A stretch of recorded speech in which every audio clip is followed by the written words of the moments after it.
Hello friends, ഇന്ന് നമുക്കൊരു സിമ്പിളായിട്ടുള്ള ഞണ്ട് റോസ്റ്റ് ചെയ്യാം. കുറച്ച് ഞണ്ട് കിട്ടി, അപ്പോൾ ആ ഞണ്ട് റോസ്റ്റ് ചെയ്യാമെന്ന് വിചാരിച്ച്. അതിന് നമ്മൾ ഞണ്ടിനെല്ലാം നല്ല വൃത്തി കഴുകി ക്ലീൻ ചെയ്തതിന് ശേഷം അതിൻ്റെ കുഞ്ഞ് കാലും തോടൊക്കെ ഇല്ല, അതിനെല്ലാം സെപ്പറേറ്റ് മാറ്റണം. അത് നമുക്ക് ആവശ്യമില്ല, അത് വേസ്റ്റാണ്. അപ്പോൾ അതെല്ലാം നല്ല വൃത്തി ക്ലീൻ ചെയ്ത് നമ്മൾ ഓരോന്നും ഓരോ പാത്രത്തിലോട്ടാക്കി സെറ്റാക്കണം.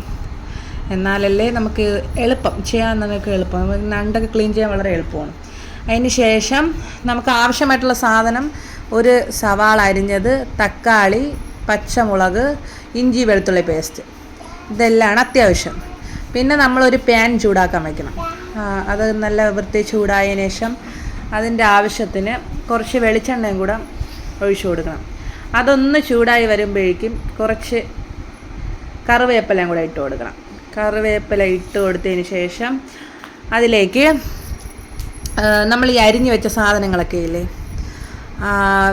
സവാള ഇട്ട് കൊടുക്കണം. പിന്നെ അതിലേക്ക് തന്നെ തക്കാളി, പിന്നെ പച്ചമുളക്, പിന്നെ ഇഞ്ചി വെളുത്തുള്ളി പേസ്റ്റ്, ഇതെല്ലാം കൂടി ഇട്ട് നന്നായിട്ട് വഴറ്റണം. നല്ല രീതിയിൽ വഴറ്റണം. ഒരു 5 മിനിറ്റ് വഴറ്റണം. ഞാൻ ഇടയ്ക്ക് വെച്ച് വീഡിയോ പൗസ് ചെയ്തിട്ട് വഴറ്റി നല്ല വൃത്തിയായി വഴറ്റിയതിന് ശേഷം കണ്ട് ഏകദേശം വഴണ്ടിട്ടുണ്ട്. അതെല്ലാം വഴണ്ട് വരുമ്പോഴത്തേക്ക് മുളക് പൊടി, നമ്മൾ ആവശ്യത്തിന്, എരിക്ക് ആവശ്യത്തിന് മുളക് പൊടി, പിന്നെ ഇത് മല്ലിപ്പൊടി, എല്ലാം ആവശ്യത്തിന് നമ്മൾ എന്തൊക്കെയാണോ ആവശ്യത്തിന്, പിന്നെ മഞ്ഞൾപ്പൊടി, ഇതെല്ലാം ഇട്ട് നല്ല രീതിയിൽ അതിനെ മിക്സ് ചെയ്യണം. ഇതെല്ലാം ഇട്ടതിന് ശേഷം നല്ല രീതിയിൽ മിക്സ് ചെയ്യണം. പിന്നെ ആവശ്യത്തിന് ഉപ്പ് നമ്മൾ ക്രമത്തിനനുസരിച്ച് ഇടണം. ഇവിടെ ഇപ്പം ഞണ്ട് ഞാൻ മാത്രമേ കഴിക്കൂ, അപ്പം ഞാൻ എനിക്ക് അനുസരിച്ചുള്ള എരിവും കാര്യങ്ങളൊക്കെയാണ് ഇട്ടത്.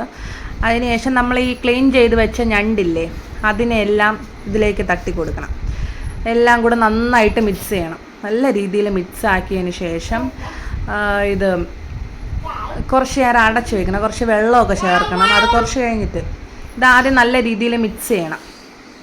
വേണ്ട, അതിലെല്ലാം കറിയാവണം, എന്നാലേ ഇതാവുള്ളൂ. എന്നിട്ട് അത് വേവത്തക്ക വിധത്തിൽ കുറച്ച് വെള്ളമൊക്കെ ഒഴിച്ചിട്ട് നമ്മളിതിനെ അടച്ചു വയ്ക്കണം.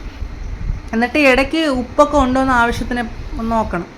എന്നിട്ട് ഇതെല്ലാം അടച്ച് ഇത്തിരി വേണ്ടിയിട്ട് വയ്ക്കണം.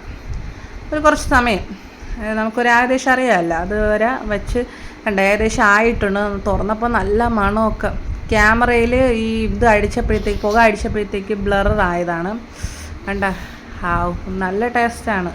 കഴിച്ച് മസ്റ്റ് ട്രൈ ആണ് എല്ലാവരും. സിമ്പിളായിട്ട് പെട്ടെന്ന് ഉണ്ടാക്കാൻ പറ്റിയ ഒരു ഡിഷാണ്.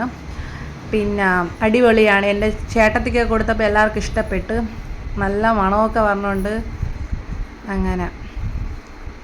ഇതാണ് സിമ്പിളായിട്ടുള്ളൊരു ഞണ്ട് റോസ്റ്റാണ്. ഇതിന് കുറച്ച് വറ്റിച്ചൊക്കെ എടുക്കണം, അപ്പം നല്ല അടിപൊളിയായിരിക്കും. എല്ലാവരും ട്രൈ ചെയ്ത് നോക്കണം. വീട്ടിൽ ഞണ്ടൊക്കെ കിട്ടുമ്പോൾ ഇതൊന്ന് ട്രൈ ചെയ്ത് നോക്കാൻ ശ്രമിക്കണം കേട്ടോ. വളരെ സിമ്പിളായിട്ടുള്ളൊരു ഡിഷാണ്. ഞാൻ എത്ര സിമ്പിളായിട്ടെന്നറിയാം ഉണ്ടാക്കിയത്. നമ്മൾ ഈ തക്കാളി ഒക്കെ ആണെങ്കിൽ നമ്മൾ വീട്ടിൽ എപ്പോഴും ഉള്ള സാധനങ്ങളൊക്കെ അല്ലേ, അപ്പം എല്ലാവരും ട്രൈ ചെയ്ത് നോക്കണം. പിന്നെ കണ്ട, ഇതിനി കുറച്ചും കൂടെ വറ്റുമ്പോഴത്തേക്ക് അടിപൊളി. ഏകദേശം വറ്റിയിട്ടുണ്ട് ഞാൻ. അപ്പോൾ ഇതെല്ലാവരും ട്രൈ ചെയ്ത് നോക്കണം. അപ്പോൾ അത്രയേ ഉള്ളൂ. ബൈ.